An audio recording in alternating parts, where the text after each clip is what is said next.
You know that feeling when it seems like your brain has way too many tabs open? Well, today we're diving deep into the psychology of overthinking. So if your mind is constantly racing, you have definitely come to the right place.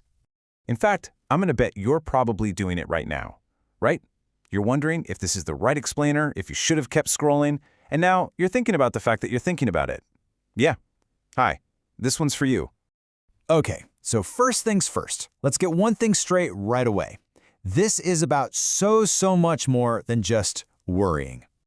You know, the common belief is that overthinking is just some nervous habit, right? Kind of like biting your nails. Except instead of your nails, it's every single social interaction you've had since, 2009. But that way of looking at it, it completely misses the point. It just doesn't capture what's really going on inside your mind, that feeling of not being able to turn it off. And I think once you understand the real mechanism behind it all, you might finally feel like, okay, someone gets it. All right, so let's pop the hood and see how your brain is actually working here. Because here's the thing, it's not misfiring. It's actually doing something incredibly sophisticated. Okay, so your brain has this specific network that researchers call the default mode network. Think of it as what kicks in when you're not focused on the outside world. It's the part that handles introspection, imagining the future, replaying the past. You get the idea. Now, for people who overthink, this network, well, it just runs loud, like constantly, exhaustingly loud. And this brings us to a really critical distinction we have to make. On one hand, you've got productive reflection, thinking that actually moves you toward a solution.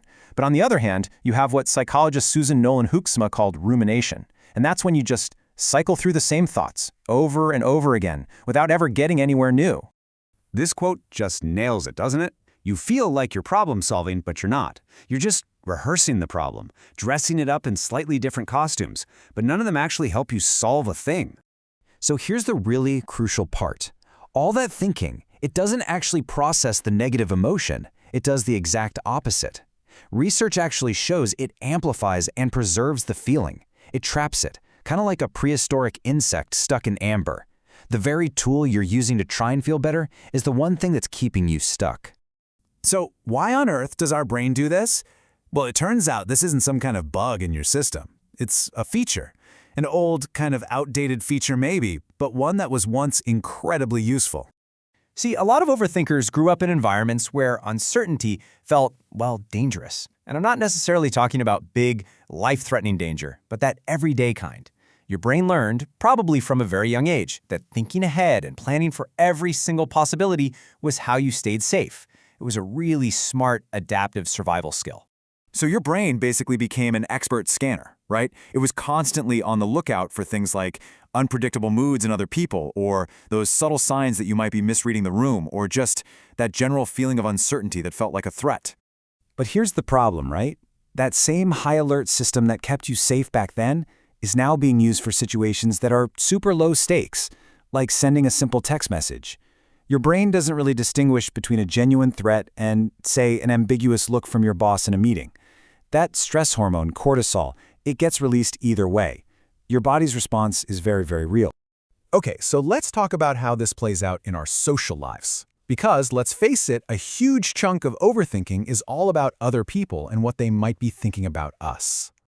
So if you're someone who's constantly running simulations of how other people might feel, or you're replaying conversations in your head, worrying you might have hurt someone, yeah, it feels like anxiety.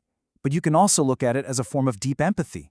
It means you care intensely about other people's feelings. You just don't really have an off switch for it.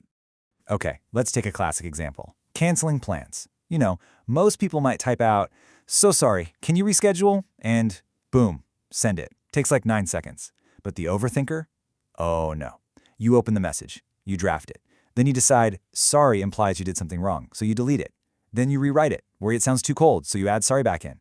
Then you stare at the word reschedule, wondering if that's too presumptuous. You send a screenshot to a friend to get a second opinion. And then, after 25 minutes of agony, you end up sending something almost identical to what you wrote in the first place. And here's the absolute cruelest part of all this. All that hyper-awareness you have for other people's feelings, it often means you're the very last person to give yourself that same level of compassion. You'll spend an hour on the phone convincing a friend they're not a burden, and then you'll lie awake for 2 hours convinced that you are one. So, what do you do about all this? The common advice is always, just stop thinking about it. But here's the thing. Neurologically, that is the absolute worst advice you can possibly get. Let's talk about why and what actually works instead. Okay, I want you to try something with me right now. For the next few seconds, I want you to try your absolute hardest not to think of a white bear. Seriously, don't picture its fur, don't think about snow, whatever you do, no white bears.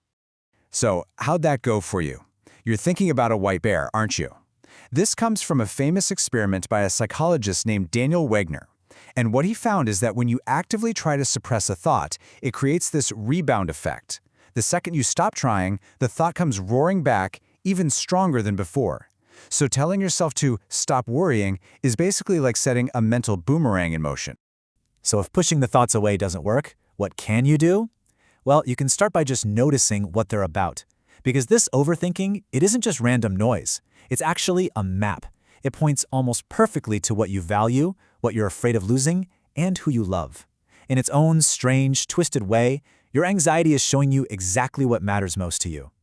And that means we need to completely change the goal. The goal isn't to have a perfectly quiet, silent mind. Chasing after that just adds another layer of frustration when you can't get there. The real goal is to build a more honest relationship with your thoughts. To be able to see a thought spiral starting up and say, ah, there you are, I see what you're doing, and I know why. And then you get to decide how much power you're going to give it.